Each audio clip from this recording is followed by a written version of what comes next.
अहम खबर देंगे आपको। 27वीं नेशनल सी वर्कशॉप के शुरका का GHQ का दौरा। शुरका को इलाकाई और दाखिली सूरत हाल पर ब्रीफिंग दी गई है। मौरका हक में अफवाज पाकिस्तान के आज़म ने पाकिस्तान का आलमी वक़ार बढ़ाया है। फील्ड मार्शल का कहना था कि हमारी बड़ी ताकत कौमी वहदत है, दुश्मन के अज़ाइम नाकाम बनाएंगे। खित्ता जियोपॉलिटिकल कशमकश सरहद पार दहशत गर्दी से गुजर रहा है। फील्ड मार्शल का कहना था कि खित्ते में हाइब्रिड खतरात बढ़ रहे हैं। आपको ये बताएं कि फील्ड मार्शल आसिम मुनीर ने कहा कि बैरूनी हिमायत याफ्ता शिदत पसंदी प्रोपेगेंडे की जंग के बावजूद मुसल्लह अफवाज पुरज़्म है। 27वीं नेशनल सिक्योरिटी वर्कशॉप के शुरका ने GHQ का दौरा किया है। शुरका को इलाकाई और दाखिली सूरत हाल पर ब्रीफिंग दी गई है। फील्ड मार्शल का कहना था कि मौरका हक में अफवाज पाकिस्तान के आज़म ने पाकिस्तान का आलमी सतह पर वक़ार बढ़ाया है। हमारी बड़ी ताकत कौमी वहदत है, दुश्मन के अज़ाइम को नाकाम बनाएंगे।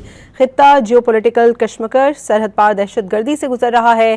खित्ते में हाइब्रिड खतरात बढ़ रहे हैं। उन्होंने कहा कि बैरूनी हिमायत याफ्ता शिद्दत पसंदी इत्तलाती जंग के बावजूद मुसल्लह अफवाज पुरज़्म है।